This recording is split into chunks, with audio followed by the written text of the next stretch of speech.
Hello and welcome to Audionautic Deep Space Network, episode 182. This is the Independent Musician's Guide to Production and Promotion.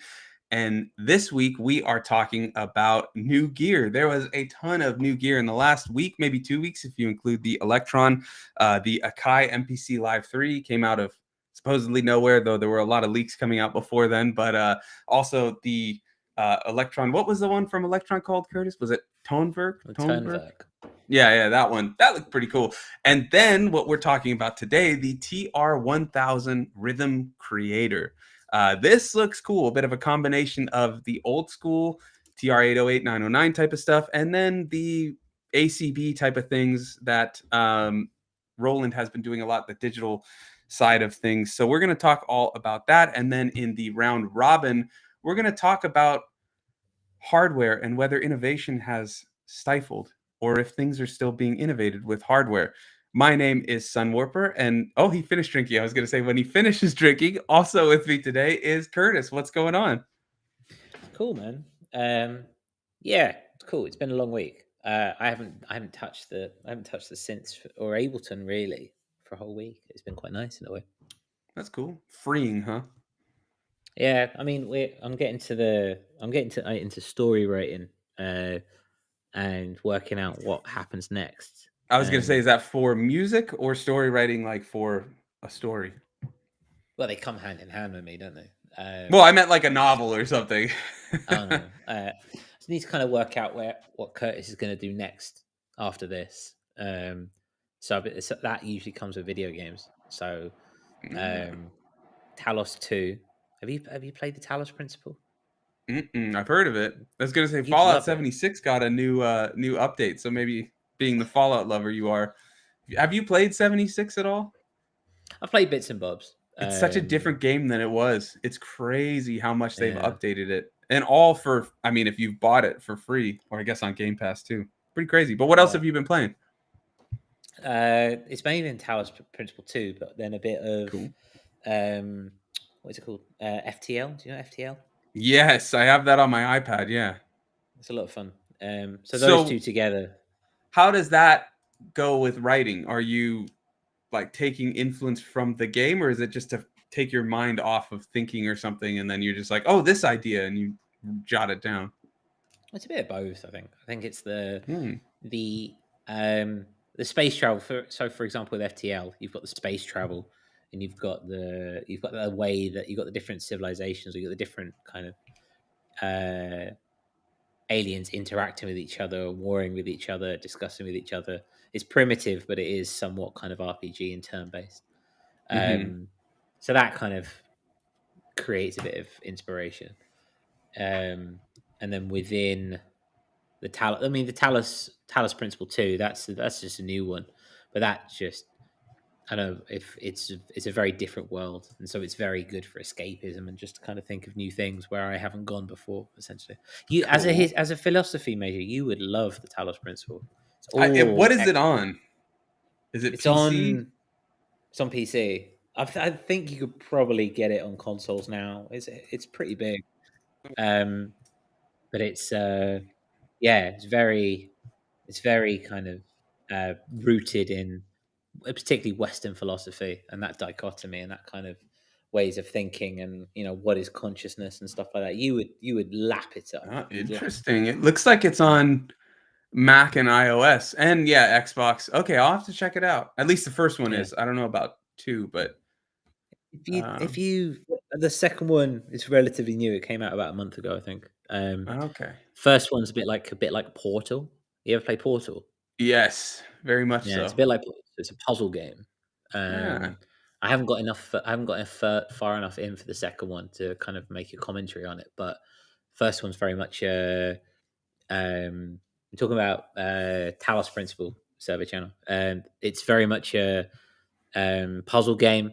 Think Portal, but less kind of with more realistic graphics. It's Unreal Engine, and so it's a lot more realistic graphics.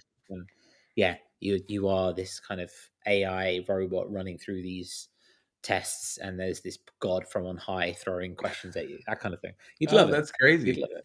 That does sound very intriguing. I'll have to check it out. I wonder if it's on Game Pass at all, because I Well, now Game Pass went up in price, and there's a bunch of controversy with that, but it was such a good deal. But maybe not so much anymore. But yes, this is the video game podcast where sometimes we talk about music production. Um, Yeah. yeah, Survey Channel says very Mist-like for the Talos principle. Cool. Okay, I'm gonna have to check it out.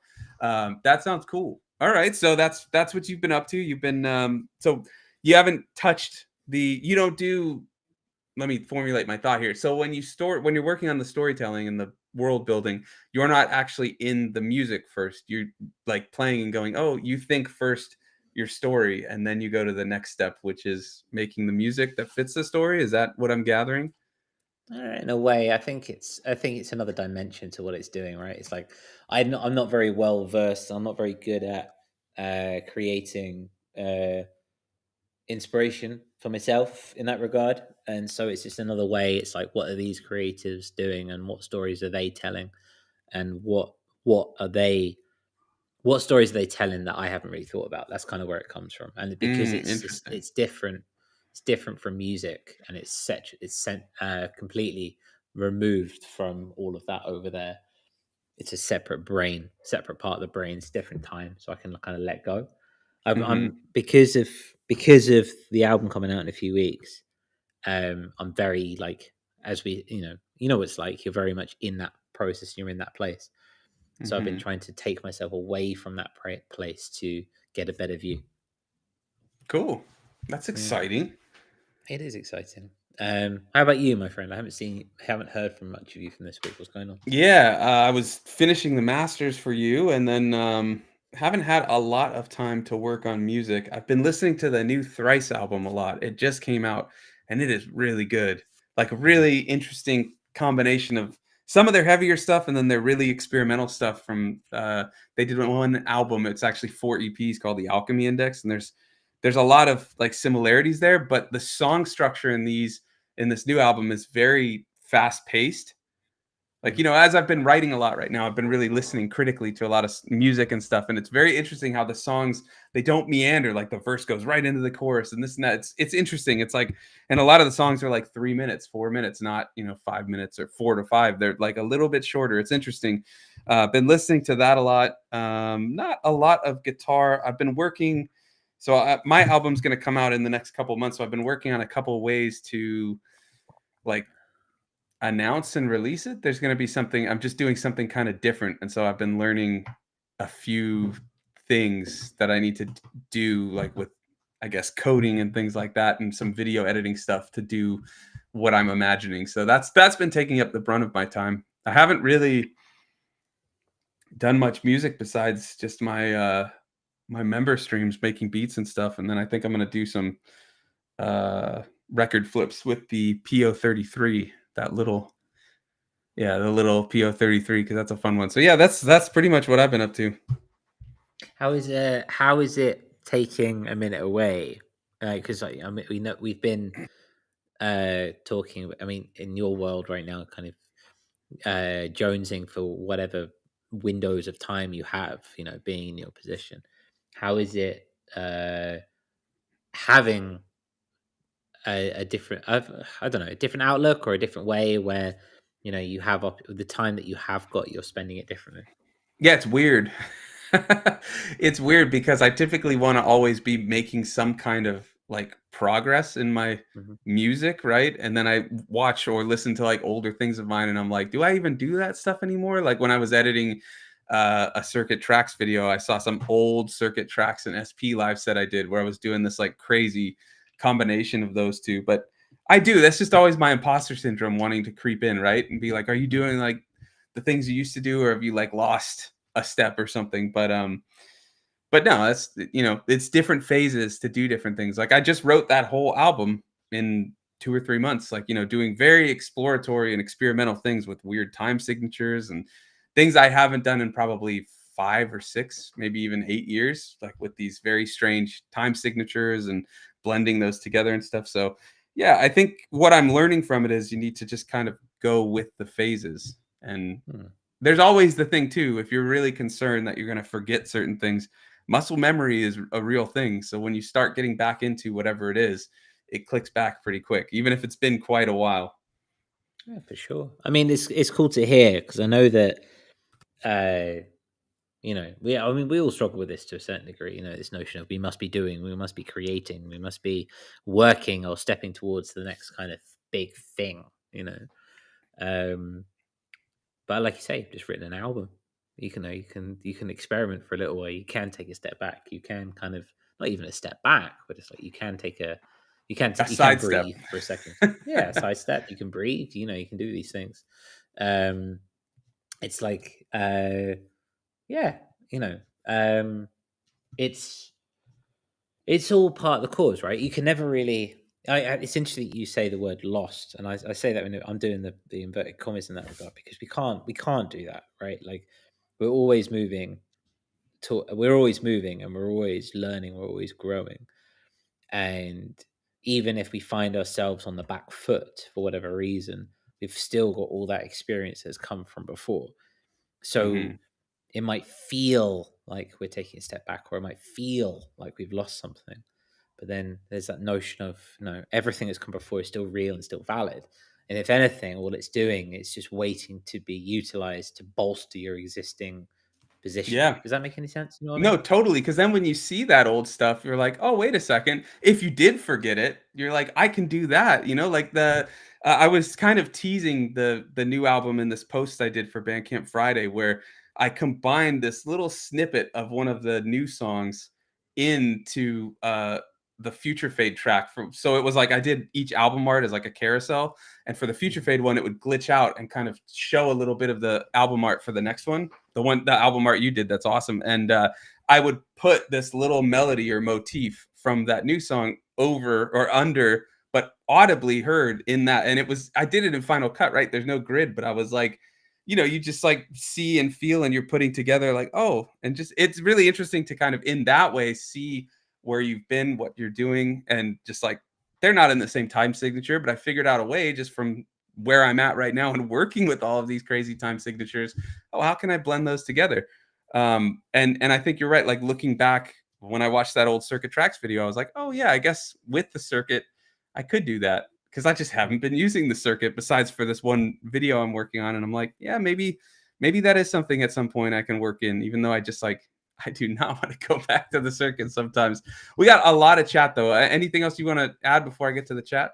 No, go to the chat. It's cool. All right. So we've got Tristan. This is great from Tristan. I absolutely have the same feeling sometimes going back to old tracks and feeling like, man, I was really trying everything with that gear. Do I still do this? And the answer is often yes, indeed. I would also add to that sometimes, you know, when you get new gear, you're on the journey of learning everything it does. But as time goes on, you laser focus on the things that work. And just because you're not using certain things anymore doesn't mean you don't understand the gear like you did or something. You've just laser focused. But it is also really cool to take a quick check, like with me on the SP pad mutes. Like I totally forgot or never knew that it actually had quick mutes. It's a crazy button combination, shift and reverse, and then you can mute sample pads while patterns are playing. But it's hidden in like this it's like never talked about. And so it's sometimes nice to when you do go back or stumble upon something, you're just making progress. And Ryan says, my muscles never forget. Yeah, they don't. They don't forget. It's true. Also, Cresshead is in the They're as chat. What's good as going on? Says, elephants in sorry, that was regard. late. Cooking. No worries. And Tristan also adds, We always good say evening. Yeah. Is there anything you wanted to add to what Tristan said? That was a really good point from Tristan. it was, it was a really good point. No, I don't. I think you've said everything in that regard. I just think it's wonderful that the chat is very active and is it's very vulnerable today. Like, and that's a really good place to be. Like, Survey Channel says he's been racked with doubts and indecisiveness. The path is unclear, and I think we can all empathize with that. I'm sorry that the fog has been with you, Survey. Um, that will clear. You'd have to you keep finding it, you keep plodding along, even if it's only in front of your face, right? Um, you know, it does clear, and indecisiveness and self doubt is one of the things that we can consistently empathize with. Yeah. Yeah. All right. I'm Mm. gonna just read a couple more before we get into the TR. Crescent says, "Don't camp, keep climbing," which is a good point. Tristan says, "I mean, it's okay to camp as long as you listen to new music that inspires you." Yeah, I think it's do all the above, right? Sometimes it is okay to stay where you're at and keep learning, or just work in that way, and you'll probably stumble on something new anyways. All right, and Smiling Airs is also in the chat, says, "Evening all, what is up? Good to see you." All right, let's get over to the TR-1000. So this is new from Roland. Interesting. I don't want to say little. It's not little. It's a pretty big drum machine. Yeah, I was gonna say interesting little drum machine, but Chunky. it's definitely not little. Do you want to pull up the picture real quick while we describe that it's not a little drum? But I'll just read a little bit about it. They're calling it the most advanced drum machine ever, with a lot going on. So it builds directly on the legacy of the TR-808 and the TR-909, with 16 faithfully recreated analog circuits from those originals. I watched a video from, I think it was Alex Ball, who does some really good just music videos in general, but he was doing comparisons with real 909s and 808s. Very interesting to hear the difference. And then on top of that, adds 21 circuit bent TR models using Roland's ACB. I believe that's analog circuit behavior. That's what the S1 and what is it, J6, all those use that sort of thing. Also has FM percussion, virtual analog tones, and a deep PCM library. So I'm going to stop there. I'll let you continue because you've got it pulled up. So let's see what we got. Sorry, while you were speaking, Eon Lake just messaged us in our group just to see where he's at. He was meant to be joining us today, but he's having a few technical difficulties. No worries. Which is part of the course. It is part of the course. Yeah, before we keep continuing though, do you have the price pulled up? Because I know vaguely what it is, but people in the chat are mentioning that it's rather expensive. I think it's 2,400. TR-1000. You bring Eon in, and all right, you bring Eon in. Like, you good, or are you still dealing with sound? Give me a thumbs up if you think you're all right to hop in. He's talking into the mic, but he's not in the green. I think he's still sorting it out. Okay. So we'll bring him in when he's ready. $2,659. Yeah. But it is analog and digital. The price is what the price is, but there are analog aspects to it from what I've read, as well as analog circuits for the 808 and 909, those 16. Analog things are usually a little more expensive, but where was it? Ryan says could grab some Behringers and have another kid have that price. Yeah. Well, let's continue on these specs, and then we can kind of start dissecting it and put it into comparison for $2,659 US, as well as everything that Sunwoofer has just said. You've got full stereo sampling, time stretching, slicing, resampling, 46 gigabytes of free space. You've got sound effects on their sound generator, filter, compressor, EQ, amp control, and then an extra 4 tracks where you can stack 2 generators. I suppose they're like bus effects. Then the sequencer itself includes off-grid timing, pattern shaping with a morph slider and a snapshot button, which allows you to kind of incorporate live performance into that as well. That octatrack slider. And all that stuff. There's, big price tag, big box of tricks. It does have analog voices. It does have a ton of things, like you're saying, big box of tricks. Yeah, there is a lot there. I can understand the price for sure. This isn't, some all ACB thing like the what's the compact that they do for the 808? Is it TR-8? And that's like $200 or $300, and it's like a little digital emulation of the 808. This has those analog voices and all that type of stuff. I'm not trying to justify the price. The price is what the price is, but I can understand where they're going with it. And it looks and it sounds really cool from everything I've seen. they've got some, from what I've seen, it looks like they've got a little bit of some SP flavor thrown in there with some of the effects. And I think it can even do a little bit of sampling or something. So it's not just a little drum machine. It's got a synth on it and things like that. So there's a lot there. Yeah, and I want to kind of there is a lot there. You're right, completely. There is sampling involved in there as well. And I just on that back of that, I think what's interesting to bring in, just to acknowledge that if you look at the back, there's a lot here, especially over on this right hand side. In the name of running outputs individually. That brings up a really good question. I don't know if you know this, sorry, but just before you continue with that, because multi-out is very cool, but multi-track over USB is what everybody needs to do, I think. That is huge, and not a lot are doing it. I think I saw that the MPC Live 3 might have that. I can't remember, but things like the Octatrack, I can't remember the Octatrack, but Digitact, Polyend Tracker, things like that actually do multi-track audio over USB, and that is a huge thing that I think every device should have if it's possible. But do you know if they have that? I'm not sure. I haven't read anything about it. That would be huge. And and it would be huge. In any case, they got in any case the idea of having so much output to multi-track out is pretty nice. So having all that available gear and having all that those available sounds and those parameters and all those effects, etc., to then be able to export those in as individual stems. That, personally, for me, that's kind of where we go. Cresshead confirmed it. At least if it looks like Cresshead would usually know this, but 24 audio channels over USB, so that's huge.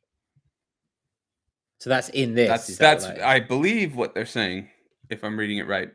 Fantastic. Yeah, so that's really cool. And then the fact that, like, I do really think there is a lot going on in here. I think somebody had mentioned that it seems like a boutique, that's like that upper price echelon. And it definitely does seem like that. But at least for everything that it can do, it does seem pretty interesting. Now, Eon Lake's saying he's got everything sorted. I believe he has some thoughts on this. He's usually not the chipperest or chippest, whatever the word is, when it comes to new gear. So I am curious to see. Eon Lake, give me a thumbs up if you're ready to hop in. Oh, yeah, he's very emphatic thumbs up. He does have a lot to say. That's what I thought. What's going on? Hello. Sorry I'm late. You arrived just in time.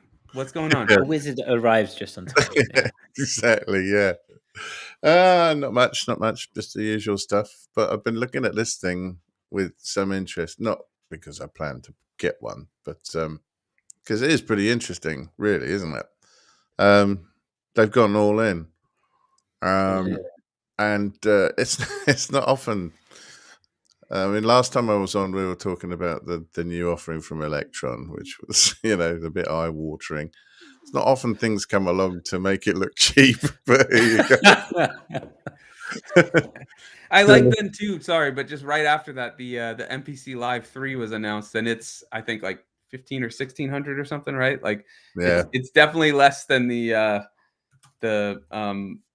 this one, and it's got much more DAW-like stem splits, all that sort of stuff. So it's interesting to see these prices just going all over the place. I'm going to double check the price of the MPC Live 3 because I think you made a very good point about the TR-8S. I mean, they brought out the new one, the S, didn't they? That replaced the TR-8. But I mean, as far as having an analog sounding drum machine that does sampling as well and is a performance instrument, they kind of covered it with that. This one's obviously much more of a performance instrument. It's a lot bigger. I don't know. I'm thinking, who's going to use this? And I'm thinking, the dancier end of electronic music, which means for me, there you go, there's the 3. Mm-hmm. It's all about the kick. And I don't know.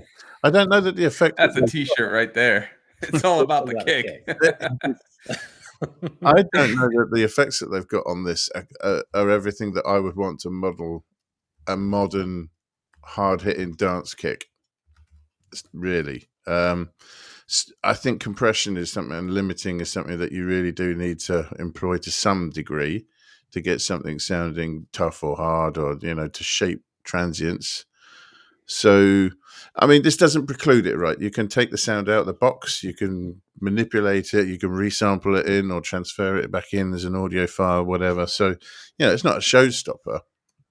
But I would have It does liked have built-in effects too. I would it. bet Does, yeah. from the SP compressor they would have some I kind of listened compressor in there. to as many different sort of audio demos as I could, just to hear if you could get a really hard sounding kick out of it. And you can get a really good sounding overdriven one, quite a techno-y one.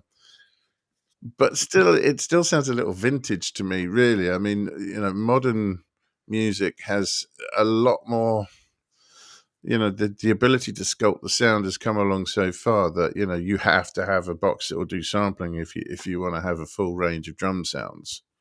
I like the old sounds, but, they do need a bit of work sometimes. So, I don't know.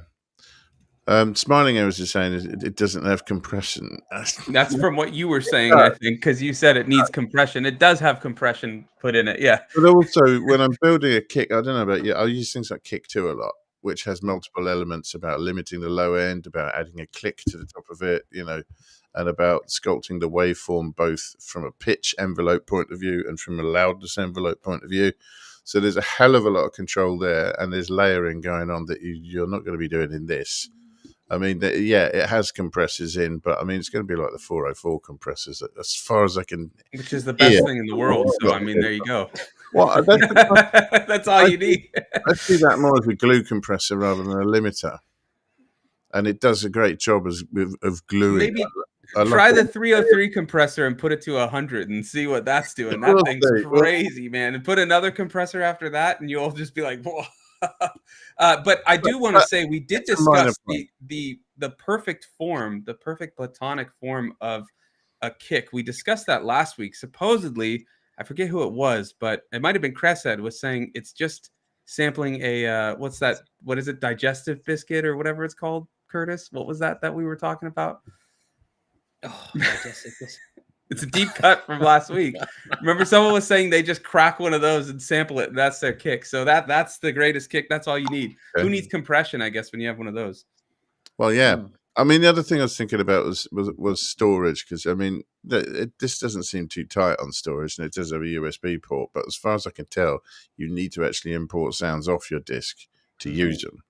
So it's great for backing up and archiving all your sounds, and the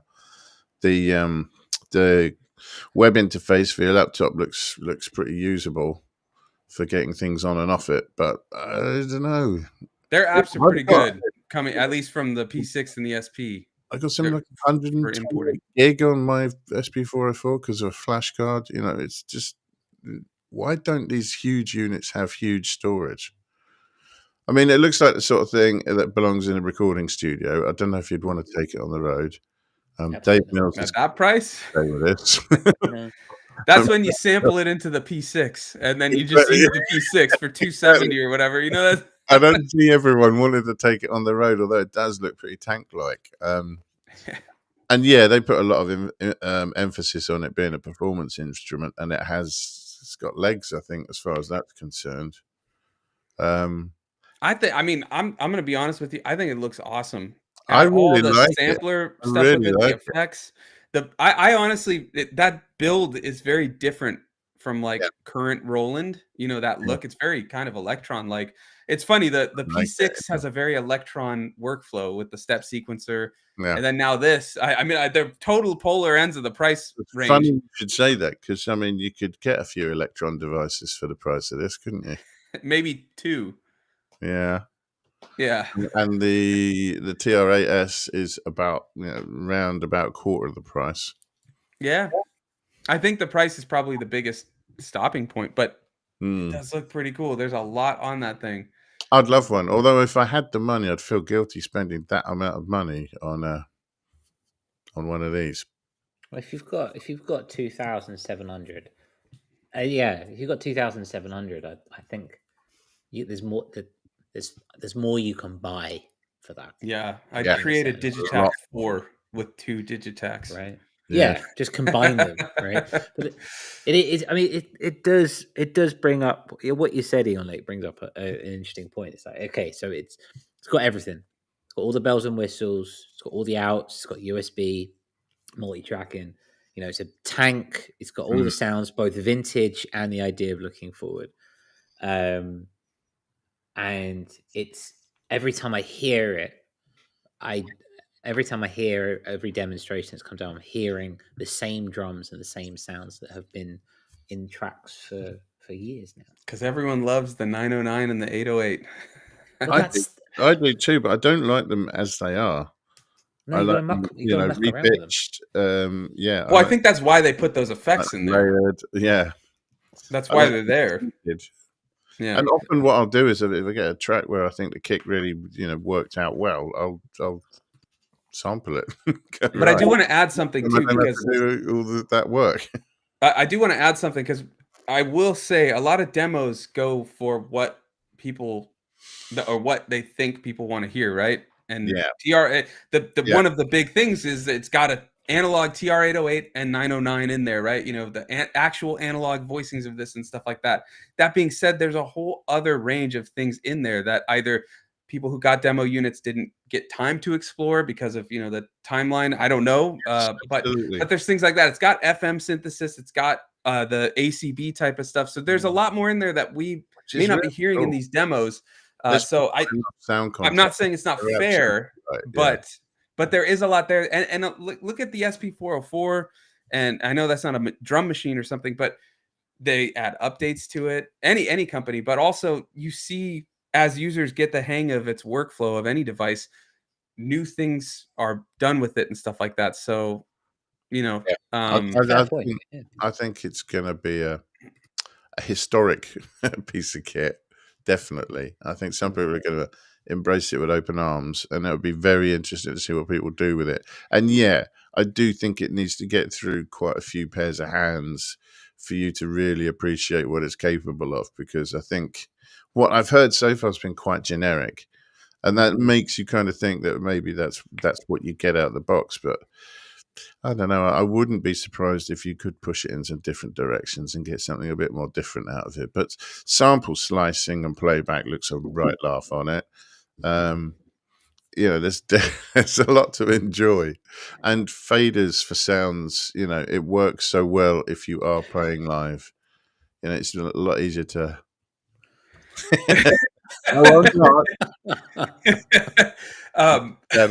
I really hope they have this at NAMM if they're there. Roland was there last year. Hopefully they're there this year, because I will definitely try and take a look at it. Hopefully their resale value is terrible.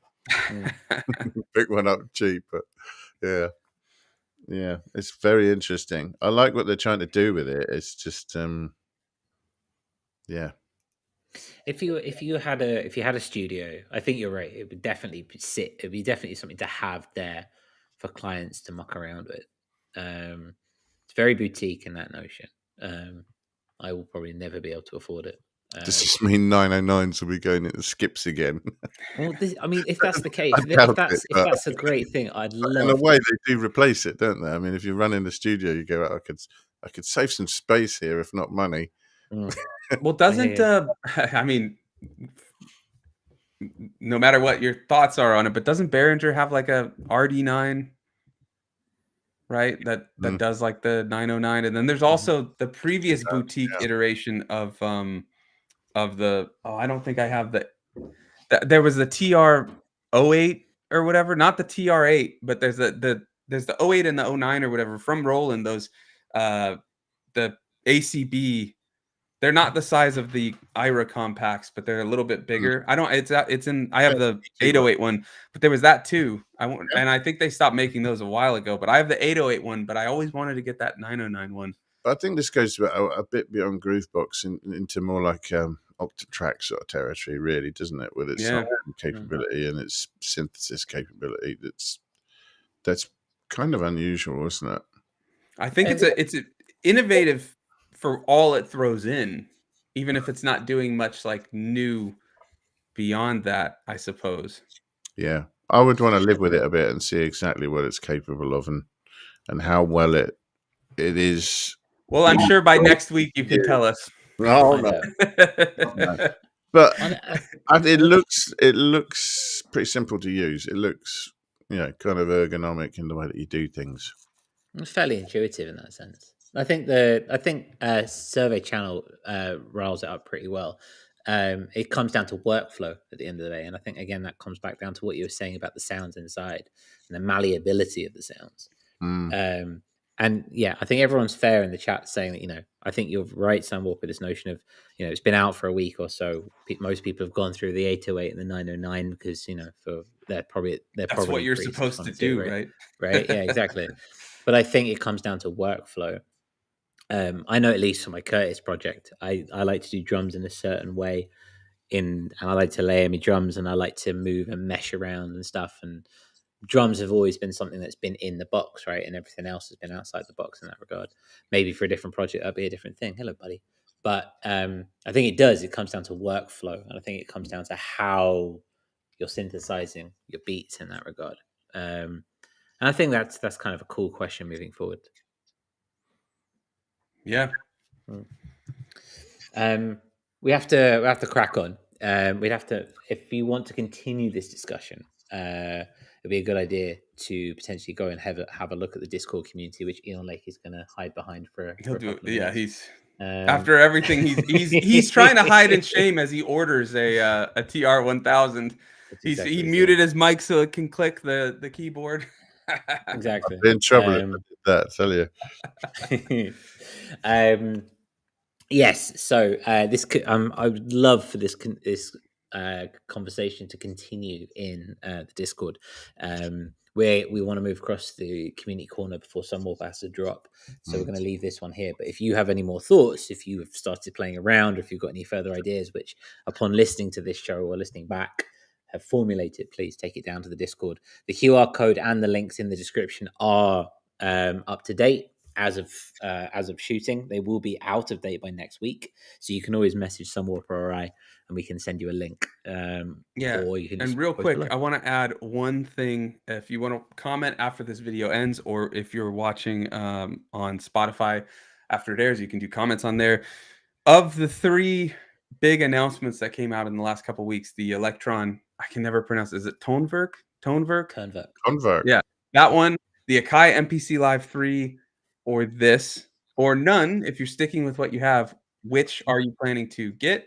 I posted a poll on my channel and was very impressed that I think it was like 80% of the votes were saying they were sticking with what they had, because I think it's huge to do that. I know also it's an unfortunate thing with the prices on these too, but I think it's really good to make the most of what you have before you move on. But I would love to hear if you're thinking of picking up any of these, or if you're planning to stick with what you have and make the most of it. Let us know in the comments. You can also post it in the Discord. But yeah, always good to hear. I'm curious to see kind of the lay of the land, so, shall we say, what everyone's thinking. But this show is brought to you by our patrons who help support the show week in and week out. If you want to get additional content, hangouts, additional channels on the Discord, head over to patreon.com/audionautic. Check out what we have on offer there. It helps support the channel. It keeps everything we do going and do more like this. But Curtis, anything else you want to add on that? If you do become a patron, we want to just thank Fizz for joining up from last week's show. That's awesome. Or now Meerkat, sorry, I should say. It's wonderful to have you as part of the patronage. Pledges start at $2, and you can do so by doing this QR code in the corner here, which is just here next to me, or another one where Eon Lake is going to be hidden as well. There's no way of changing that, but here you are. Pledges started as he buys the MPC Live 3 as well. It's a great place to be. Our next Star stream, which is Patreon only hangout, happens on the 25th of November. As of playing, that might change, but we'll keep you up to date with that in that regard.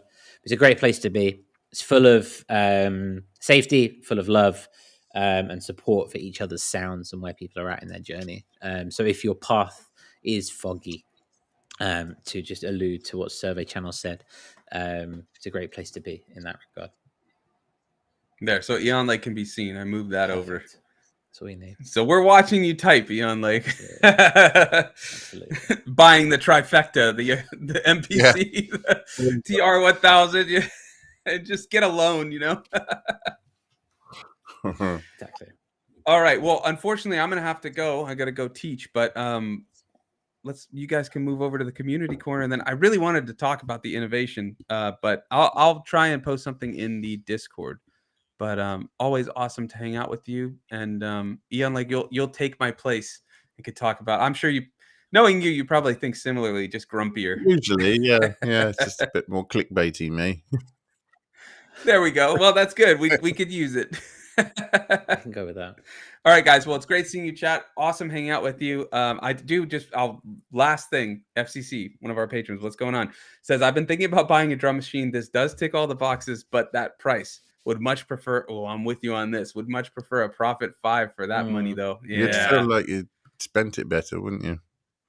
You could. I don't know. This thing does look awesome, but man, can you beat a Profit 5? You could take a patch from the Profit 5, and then you could turn it into your own kick drum. At that point, you could do that. You could run it in through a sampler. I thought you were going to say you could sample the Profit 5 into the TR-1000. I'm like, at that point, you have to buy both, and that's a whole other. But you know what I mean? Like, not all of us can afford that. you can take a pad and turn it into a kick. It's a bit more difficult to take a kick and turn it into a pad. It can be done, but it's another way of doing it. But the TR-1000, I think, does have an analog or a synth voice or something. So there is a sound synth, generator, I guess, on it. It has a sound generator. I think it's akin to the 404 Mark II. Well, hopefully it's got a filter and stuff then, if that's the case, because you got to go through a few steps to get the sound generator to be a synth on the SP. But it does sound good. I'll give it that. All right, gents, awesome hanging out with you. I will see you next time. There we go. And then there were two. So, well, I mean, technically three. Steve's still here. Steve's always here. He's always here until his food ball goes off, of course. And he's straight out the door, but that's okay. Let's head across to our round robin, which is kind of on the back of this, I suppose. We've been dealing with limitations and been dealing with hardware limitations over the last couple of weeks, kind of discussing those things through. And we've been discussing how restrictions can spark creativity. And in the wake of this TR-1000 dropping, it's an amazingly versatile kit with many different drum sounds in there, and lots of knobs to turn and lots of synthesis to be had, lots of fun in that box. I think we can all agree. Looks like it. I suppose what came out on the other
There you are.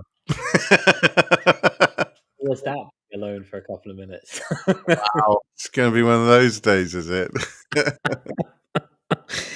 You've had technical difficulties getting in, and I just keep dropping out. Yeah. When you ask me after the show how I'm doing, that's your answer. That all week. I feel that. Now, Okay. where were we? We were talking about. I hadn't got to as far as hearing the end of that round robin.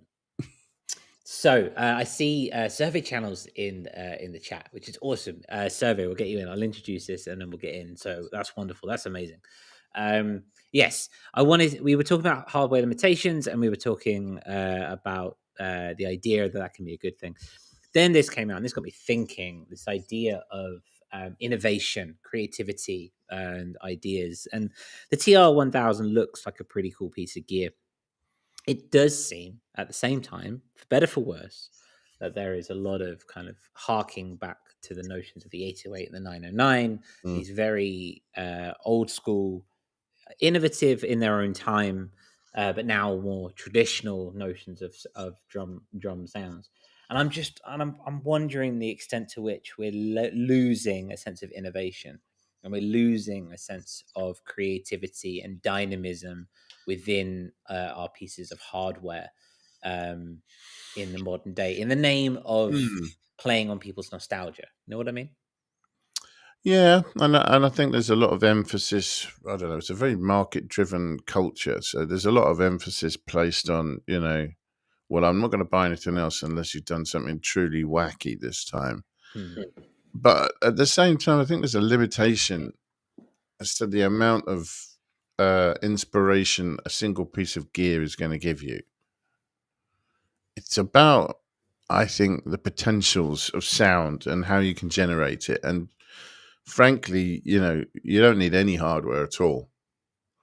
And that's every year I think that goes by, that becomes more true. The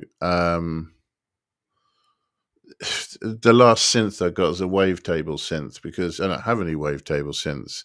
I've got analog synths, I've got digital synths. They're chosen because of particular tonalities and so on. That was something I don't have. If you look at a DAW now and the stock plugins that you get with any DAW, it's all there, right? More than that, right? One of the frustrations that I've had building up a hardware setup is just the amount of cabling that you need, right? Which is expensive. And you really notice it when you start doing modular stuff. You need a lot of patch cables just to connect the damn things. Buying patch cables isn't fun. No. And, getting like things like this that hold patch cables sticking out of your desk, so that you can hang them up somewhere isn't fun either. I don't want to be spending money on stuff like that. So, and some would say this is the beauty of it, right? But, you've got no total recall with that mess over there, right? If I pull those cables out, am I going to know what I did in a couple of months? Of course not. But with software, that's absolutely possible. And so, and also there's this concept of if you've got one of a device in software, you've got 10. And nobody would be crazy enough to go and buy 10 MS-20s or something. But if you want to put 10 in an arrangement and write something with them, you absolutely can, right? So for me, for my own reasons, I want the inspiration to come in sound design and composition and challenging things like that, not gimmicks or, I don't want to rely on anything that is too much just a product of hardware. Or a particular piece of hardware. And if you take that away, then, your one trick pony is a no trick pony. That's the sort of thing that bothers me. I want to make sure that, it's about me knowing what to do with all sorts of different types of things and being creative in the way that I link them together or layer them up or something like that. I'm not saying, let me be very clear about this. I'm not saying I am clever in the way that I do that. That's what I would like to be. And I would like to think that, you could take all of my stuff away and just give me something else and I'll be able to come up with something interesting, because it's a mindset, it's a, yeah, I want to hone that side of it, the more esoteric, internal, got something to express, and I can sculpt sound using all sorts of different things, whatever's handy. Because I believe seriously that whatever's handy is the answer. And doing something with it and having a process, a ritual, a habit, something that you do regularly is the key. Making lots of music is the key. You if you want to explore, you've got to go somewhere, haven't you? And so, yeah, I think it's really easy, when you do have some novel bits of kit that do weird things, to start, leaning on these things, and I don't want anything to become too much of a crutch. Do you? I mean, No, absolutely not. You want it to be easy. You want it to be flowing. You want it to be an extension of your creative soul as opposed to anything else. Well, at the same time, I also think, you do tend to overthink things because, if I take, for example, granular synthesis was something that I got a couple of Eurorack modules for originally because it was a bit weird and wonderful and not many things did it. And you can create some interesting textures. And I've got the Beetle Cab Tempera as well, which does it brilliantly. But it's in Ableton now, and if it's not in the other doors, it will be soon. You're able to granularize everything. It's not so. It's probably a bit of a moot point. At the same time, I'm going to contradict myself completely now by saying that something that's a bit novel that you depend on, that's a bit of a crutch, could easily be widespread in a year anyway. And it's but the only thing that's unique to you is your point of view and your particular proclivities, your tastes, what you like, what you don't like. I think of it as a lens because you focus everything that you know through that one thing and you get rid of anything that you don't like. But yeah, I'm a technophile. I've always been a technophile. It's why I ended up in music technology in the first place. That amount of equipment in one room, I couldn't believe it. That's the room I want to live my life in. So, it's very easy to become enamored with all these things, but that's not what I like about making music. It's secondary, It's the discovery, it's the putting these things together, it's the learning about how it all works. I get that. That makes a lot of sense. There's a lot to unpack here, and I want to. There's a lot of chat. There's a lot of people chatting, and Survey Channels is in the green room, so I want to bring him in and see where he's at. For those who have just tuned in the round robin stage, if you're a patron, we give you the link, and you can come on the show and voice your thoughts and be part of the chat. So, without much further ado, this is Survey Channel on ROGs. Yes. Yes. Hello. Hey, how you doing, man? What's up, guys? Sorry, I don't have a webcam handy. That's absolutely fine. It's absolutely fine. Golden Path, man. How's life? Oh, not bad, not bad. Just chilling. That's what we need. Thank you ever so much for joining us. Yeah, Ian Lake pretty much said it all. So what he did. Leave some for someone else. No, I want to emphasize his sentiment, really. Yeah, I found like hardware has become much more of a hindrance the last maybe 3 years, I think, and exploring. I'm more about exploring, tone and sort of, I guess, aesthetic and approaches that sort of highlight that sort of approach of what I'm going for. So that's what I just, yeah, it's just tough for me to find any sort of justification for falling down that rabbit hole with gear. Now, having said that, I did just upgrade to the SP404 Mark II, but there's a utilitarian reason for that. My OG is pretty much done, so I need something. And I thought, this would be a good thing to do performance with, because I did something in New York with the OG a couple months ago, and I was pretty happy with it.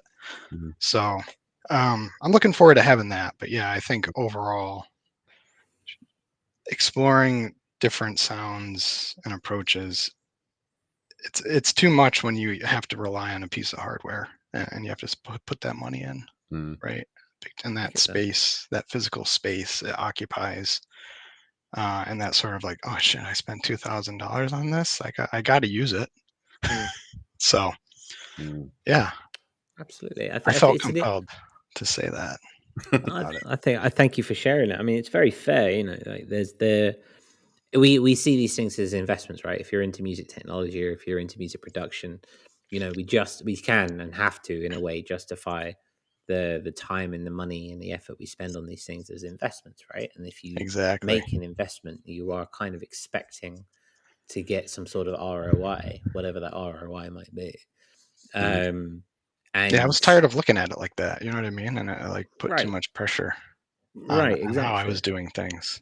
Yeah, it's artistic. It's creative Yeah. what we do. It's it's the idea of we're sold this notion of having a good synthesizer or having a good drum machine or whatever kind of is a basis of quote unquote real producing. That's what separates producers from beat makers or whatever, which is a fad, right? It's all part of this kind of consumerist world in which we find ourselves in. But nonetheless, we kind of hope and dream that, I've got this, therefore I must use it. And sometimes it's a case of no. Sometimes it's okay just to have something digitally inside the box. I think Sleeping State says it quite well. Is it Sleeping State? Sleeping State says hardware has lost so much ground to software since in the last 5 years. Yeah. Agreed. There was a time when they just sounded terrible, just like too low res. I don't know what it was about them though. It wasn't like there was a load of aliasing, or it was like poor sound quality. They just didn't have any oomph to them for a while. But you look at things like Yui's Diva now, and they sound amazing and just as good as any hardware synth. So Survey Channel, I mean, how if you've been drawn into the box then as part of this? A lot. A lot. I mean, a lot of sampling, a lot of sourcing of. I think too my other project that I do, and it's not heavily advertised, but it's a lot of sampling, a lot of like repurposing of media and that sort of thing. So that sort of has inspired me in a different way. So I've worked less and less with the hardware that I have and that I've used, and I always make it a point to do something different every time I release something, to go in a different direction. Like the last thing I put out was much more digital and, like you said, wavetable based and 90s sort of aesthetic, and I guess sort of hit that No bad vibe. thing, but yeah, I mean, was it a Fever Dream, or was there a work in progress EP posted? There was, and it was a 24-hour. I did listen to A that lot. the other day. So, I mean, where are those sounds coming from? Is that all in the box then? Yeah, it's It's all great. sampled synth, Very tough. resampled soft synth and that well. sort of thing. Yeah.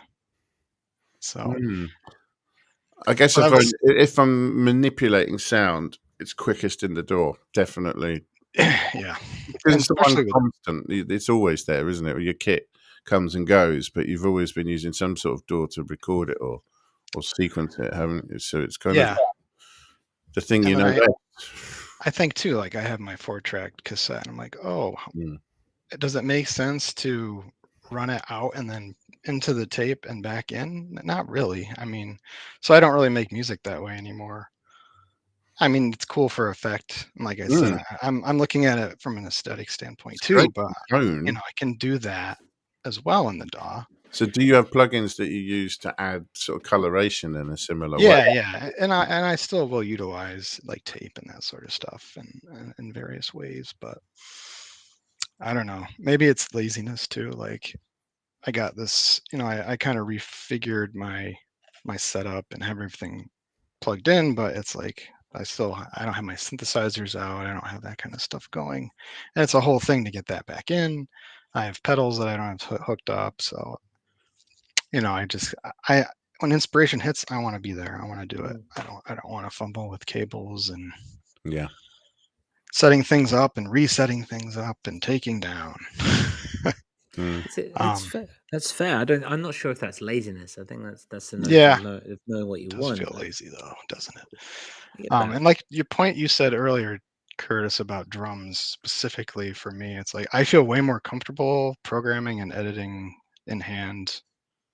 by hand on the DAW than a drum machine, because I feel like I'm limited more by the drum machine because I have to think more grid pattern based in that way. And to me, that's just not organic enough for what I'm trying to do. I guess with drums specifically. So I even have like that samples model groove box, right? That I've hardly ever used. I mean, I used it on one song, I think, maybe. So more and more, I've just found hardware to be a hindrance. I mean, there is innovation happening. I'm not aware of. I don't follow the gear stuff as much, just because it's not where I'm at in my head. But Yeah, I I've don't know. got a similar way because I know I'm not going to buy any, and it's only going to annoy me. Yeah, exactly.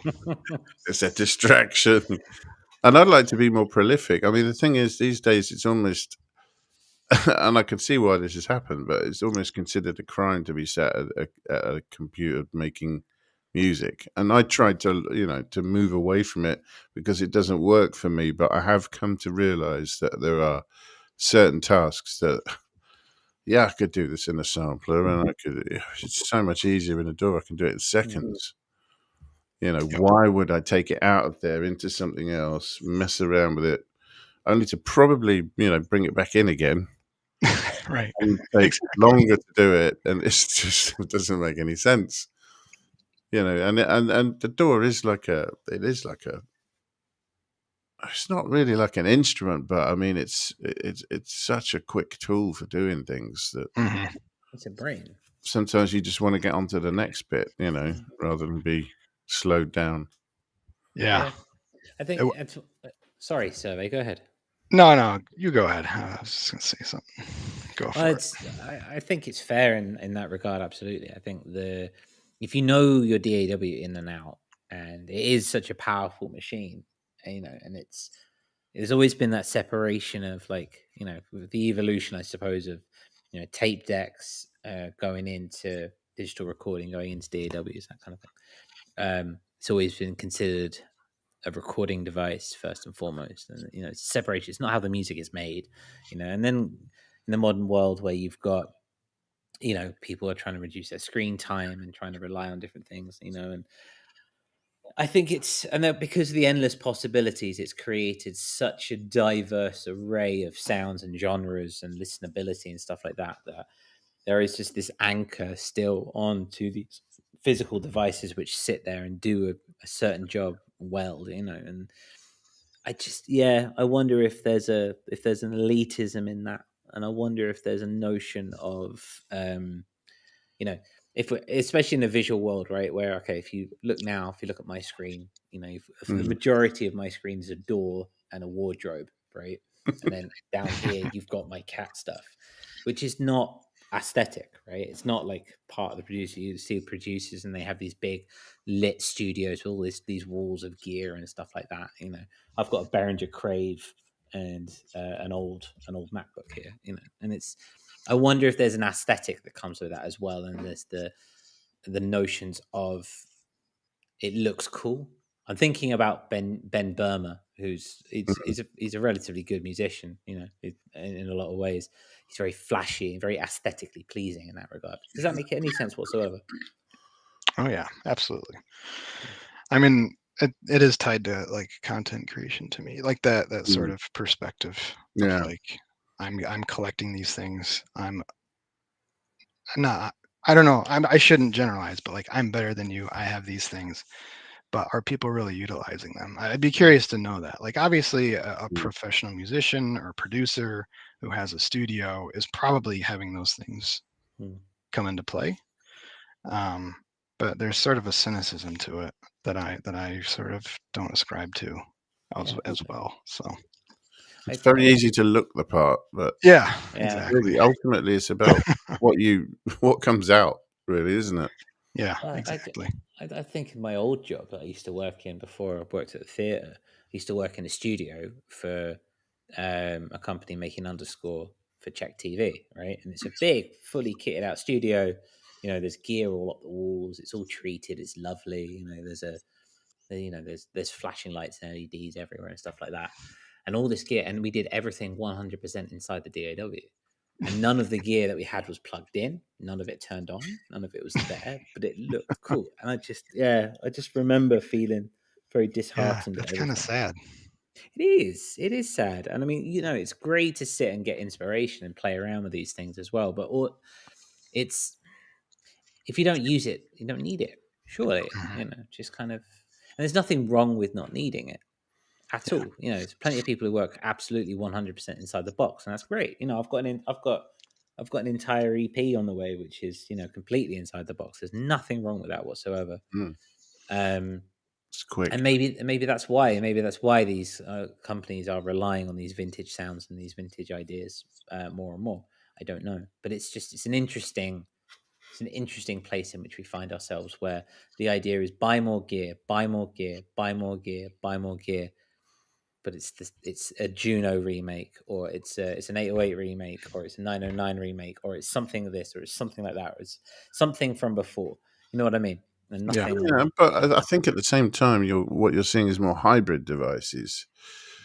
So, it's not a 909, it's a 909, 0808, a 707, a 606. It's analog sounds, it's sampled sounds, it's an FM generator. You know what I mean? It's like what you're seeing is converged devices. It started with smartphones, where the idea of if you put the certain pieces of tech together in a certain way, they become even more useful than any one of those things on their own. Together with a bit of software, and amazing things can happen, like visualizing things in a room by using the camera and just overlaying it, stuff like that. So yeah, the sounds are very similar. You perhaps have more control over them.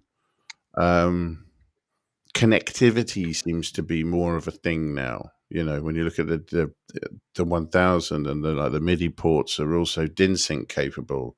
That's unusual. Having CV out and so on is and clock out is commonplace, but I don't know. It's like taking the best of the things from the past, giving them a good old modern brush up, and make sure that they interface with everything that we've got now, and also sort of converging them so that you have less things. I mean, you see how big a Jupiter 8 was. I mean, these keyboard enthusiasts, and everything is a full-size keyboard, and they've got walls and walls of them. They're just huge. The amount of space you needed was ridiculous. Sorry, you were. No, I hear you. You make a great argument. Yes, and is it manufacturers building on sounds that they know are going to sell, and therefore there's no incentive to create anything quote unquote new in that regard? Yeah, sure, you can have a hybrid system, which is an 808 and a 909, like the TR-1000. Great. I can get a 909, I can get an 80, and get an 808 in my DAW. I'm pretty sure I've got a pack of that in my SP404. I'm like, yeah. Is it that, or is that laziness? Yeah. How many different ways has an 808 been sampled over the last 40 years, right? I mean, you could find whatever you need. So yeah, there probably is some trepidation to like innovating, but how do you innovate on something like that? I don't know. That's, I guess, where people that do that get paid the big money. But and I do like the idea of convergence, just, stripping everything out, putting it back together so that you have one compact thing. That's a good idea, I think, nowadays. But how many subtractive synthesizers do you really need? How many FM synths do you really need? I guess one of each would probably be all right. But for me, yeah, I definitely didn't need what I have. Yeah, so. I hear that. And I think they comes with the paralysis of analysis. I mean, Frequency Control Center says it's given up buying anything new. It always feels like it will break the creative lull, but it never does, which is a big thing in its own right. It's another conversation. And experimenting with the basic kit definitely does help, which again comes back to that notions of limitations in that regard. Mm-hmm. I mean, some people like to change their gear regularly, and maybe almost select hardware for a particular stage, and then do a release or two, and then look to change it deliberately. And it's never necessarily new gear; it's just different gear. It's not because this is the next best thing. It's because I want to try a different sound palette, and they're just wanting to be inspired by different stuff. Yeah. Definitely. And I become attached to like the gear that I have, which is weird. So like, I'm not someone that's like, I'm going to sell all this stuff and get new stuff. I do like the approach though. I think it's a good approach, especially if you're set on hardware. I mean, it's harder to do with software, but it can be done too. But yeah, that approach of iterating differently over time with different gear. Like, it's a good one. It's a good one. I Making the wish I gear was. for you in that Yeah, respect. Yeah. it's just a tool, right? So Yeah. why be attached to it that way? Where like, oh, I don't want to sell it. Oh my god. Mm. Problem is too is like if you ever wanted it back, it's like there goes the market's Yeah. Yeah. Right. inflated the price on it. So it's like, well, I have it now. I might as well just keep it. Yeah, which is fair. So Coming stemming off of all of that, and kind of throw a counter to throw another way of thinking about it. Chris had this amazing idea. DAW gives you infinite possibilities to take forever to get anything quote unquote finished. It's a brilliant option for talking about making music and putting off releasing stuff for people to hear. This is off the back of Chris Head's new release, I assume. So this is the whole yin and yang thing, isn't it? So the benefit of a DAW is you can do anything, and the downside of a DAW is you can do anything. So I don't know. I mean, for me, I find that what I do when I'm making music falls into two categories. It's like there's like inspiration and idea generation, and then there's functional stuff. And almost always the functional stuff is easier done in a DAW. If you've got to chop things up or manipulate them, or there are a million things that you can do. It's easier in the DAW, and that's not a problem because you've already got a task before you go to it, so you don't get lost with a blank page or all the possibilities or whatever. But for actually generating ideas and sounds, I think I prefer to keep it simple, and sometimes not even be in the studio, or just start with a single bit of kit, or and be doing just experimentation, idea generation, messing around, trying to find something interesting. Now it wouldn't have to be hardware. You could do it with software. But yeah, I get what it means. I mean, they can hold you back at the same time as well. It depends how you use these things. But for me, it's that Swiss Army knife thing that just does everything. And I've always got a reason. When I go to the screen and pick up a mouse, there's always a reason. And I'm not looking for inspiration or anything doing that because it doesn't really work for me. I get that. Yeah. Makes sense. Yeah, I agree. I agree with that sentiment. It does take discipline, especially when you have something with infinite possibilities. It's interesting because my last thing I released, Functional Gloss, I had no choice. I lost what I was working on. I had like this is the state where I have what I have. How am I going to make this into a release, right? So it kind of changed my approach a little bit, and I was happy for it. But I've also tried to been like, I will never let anyone hear something that I made the same day because I don't think it's been refined or iterated upon enough to my satisfaction. You know what I mean? Like I get like the idea of jamming, and I get the idea of fostering those early ideas, but like to me, that's not a finished piece of art. The process is part of it, but I'm someone that's like I want the best thing out there for people to hear. So yeah, makes sense. Absolutely makes sense. While you were speaking, because in the name of that frequency control center pops up, we should set up a hardware share system where we can all rotate our gear with each other, which I believe, unless I'm mistaken, is something they do over at Petite Victory Collective, so it's not unheard of. Yeah, but you guys all got to move to the States, actually, or I'll move over there. You come. I think you come over here. Probably better. All right. For now, shipping would be killer on that. It's a good idea if you've got people near you, though. I mean, no, just totally. little swaps here and there just to try and shake things up a bit. That would be cool. It's fair. Is there anything else that you want to make on this one, gentlemen, before we head towards the outro for this episode?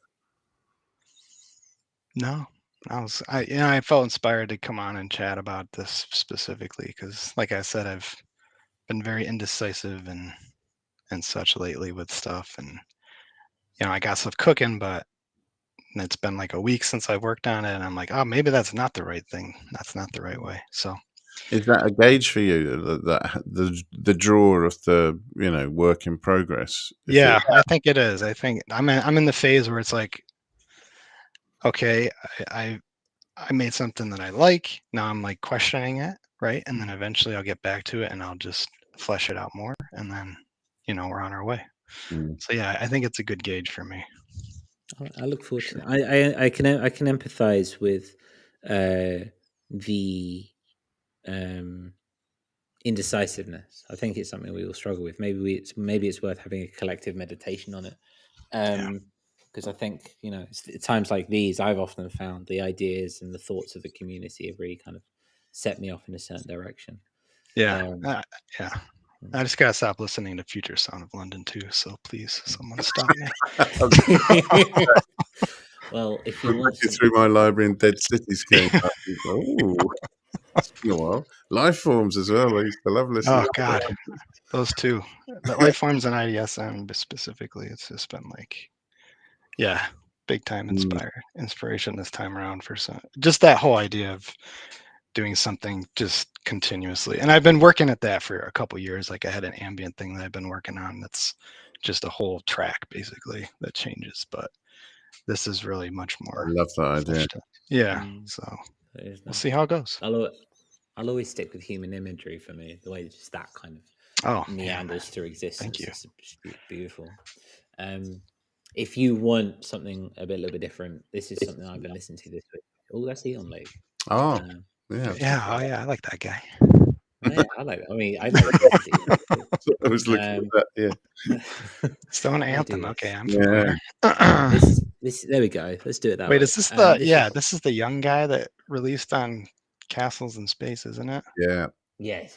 Yes. I don't know when it came out on. He was like 16 at the time. What is he? He's a little older now. Yeah. Okay. Yeah, I'll check this out. It's really good fun. It's a notion of it came out 12th of September. It is a really fun album, and it kind of in the name of innovation. If we're talking innovation, it does kind of the sound selection is something there which there are tones paired together in there that I was like, wow, I never even thought of that. So, and obviously I know everything about sound selection, but it's a really good listen. Cool. Very much recommended. It's only down the road from me as well, it seems. Didn't know that before. Look at that. Is it? Well, there you go. So yeah, so that's where we're at, and that's what we've been talking about. If you've got anything you've been listening to, please chuck it in the Discord. But as we come towards the end of this week's show, Eon Lake, what are your plans for this week? People talk about a work-life balance. I've got a work-music balance that I need to make some adjustments to. It's mad, isn't it? So whenever you can't do it, it's when you really want to be doing it, and you've got ideas and so on. I've got 2 half-done tracks that are really calling to me. So, as Mr. Channel says, that's it's got to be worth doing, right? That I use that as a bit of a metric myself, whether or not I'm inclined to work on it. So I really should be doing some arrangements, some overdubs, and some mixing on those. But yeah, I've also got some stuff, some sounds to explore. I've been doing a bit of FM on the Blofeld, and wow, that's a rabbit hole. I may never come out again on that 90s sort of FM vibe. Yeah, for sure. Yeah, seriously, that's where I'm at right now. So that's enough. That's more than enough for at least a week. I have to see. I have to check in with you for next week. What about you, Survey? Where are you at? Other than my day job, I'll be doing some design work. Probably get back at it here, do some arranging myself and some mixing. Yeah. See where we go. Oh, and get that Mark II working. Get that thing going. See what I can do with that. Yeah. Powerful bit. That'd be a lot of fun. Yeah, looking forward to that. Really flexible. Probably build a live set for that right away, because I might be doing a show in November, but that's neither here nor there. Do you reckon you could do it with the SP? Cool. Yeah, I'm just gonna do it with SP, man. I've relinquished that sort of trepidation of just like, oh, I have to play something. I'm just like, no, you know what? I don't have to play anything. I can just get up there and press some buttons and be happy with that. So that's what I'm gonna do. Yeah, with the SP, you can throw Yeah. in sound files, and you could do a half DJ mix, half performance. Yeah, that's what I'm gonna do. Yeah. Saves my It's all back. just expression, right? And the, Yeah. Just Yes. make sure the tape is not too low. Yeah. Yeah, exactly. Yeah, everyone needs the 6-foot table in their loadout. Absolutely. How about you, Curtis? Standing desks really are. New album coming next week, you said? Is it next week or is it the week after? I think it's the week. Yes, next week is TEDx. So this week is the week Okay, after. week after. Yeah, so week after, 2 weeks. So I should probably have a look at how I'm gonna do that stuff that we're meant to do as producers and look at how to promote it. Cool. It fills me with rage, but that's okay. I'll think of something which is not, what's the phrase I've got? I'll try and find something that's got no algorithmic benefit, to borrow Lars's phrase. Again, we need a t-shirt with that on. Yes, I need to make that. I'm looking here at my notes, my show notes for every week, and I do have a list of all the trophy tees, and I haven't done anything about them. So maybe there's something there. Absolutely. Audionaut merch, yeah, definitely. Especially with things like that on. I mean, who wouldn't want to be on stage with a no algorithmic merit t-shirt on? I'll look into it. It's got to have Lars's face. That's on probably it, a good shout. That shirt. Lars's face on there. That's a good shout. I'll have a look. There's something to do. It's all very much real world next week. I've got TEDx at the school next week. So it's all very much in the real. Okay, I wasn't sure if that was a joke or if you actually have a TEDx conference next week at the school. That's cool. Yeah, man, I wish I had your job. I do every year. You are a lucky guy. It's I do have to keep reminding myself that I'm in a it sounds so cool. It is fun. So no more music for me for at least another 10 days. So we'll see. So it's all, but that's okay. I think that's a good place. You get ideas popping in your head if that's the case. Yeah, exactly. Make some voice notes. One of my colleagues, well, one of my colleagues has got an FCB 1010, and we have MIDI mapped it to Ableton. And he's doing this ambient flute piece, which is going to be really interesting. So I'm hoping for some inspiration there. It's going to be fun. He's a very classic jazz flautist. That sounds awesome. I love ambient flute. I wish I could play the flute. I'll get a recording. Seriously, please let me know about that. I'll get a recording. I'll put it in the Discord for sure. It's very cool. But yes, thank you everyone for sticking with us until the end. We've had a long show today, an hour and 22. It will be on Bandcamp when it comes through Presshead. When I get to it, yes, it will definitely be on Bandcamp. But yeah, until next week, we'll be back at the normal time. Just a little PSA: we are entering wibbly wobbly time. It is coming in the next, I think, 2 weeks. Wibbly wobbly time. So times are going to be skew. If I need to work it out, Somewhere and I've got a meeting next week. And typically, it's the US changes. What? I think it's the US changes first. Yeah, a couple of weeks and then we change. Yeah, usually the first week of November. Yeah, I think. Yes. For us. Yes, I think that's the case. It's the first week of November for you, and I think it's like end of November for us this year. But it might be that the times change on the European side on this occasion, because we want to keep Somewhere in the game as much as we can with his window. So watch this space. We'll put it there. But until then, we'll see you in the Discord. Thank you ever so much for being here. We will be back next week with some ideas and more things to talk about. What we'll talk about, not quite sure, but we'll have to find out.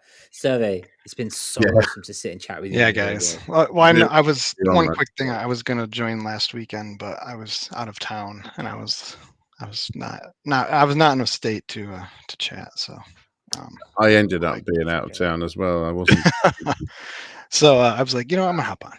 Hop to my boys. So it's always a pleasure to speak with you, and it's lovely to have you. Free. Absolutely. Yes, likewise. I'll join again. The link. Absolutely do. Only occasionally do I post the wrong link. It doesn't work. So will be okay. I double check every time. It'd be easy. Good man. Everyone, good morning, good evening.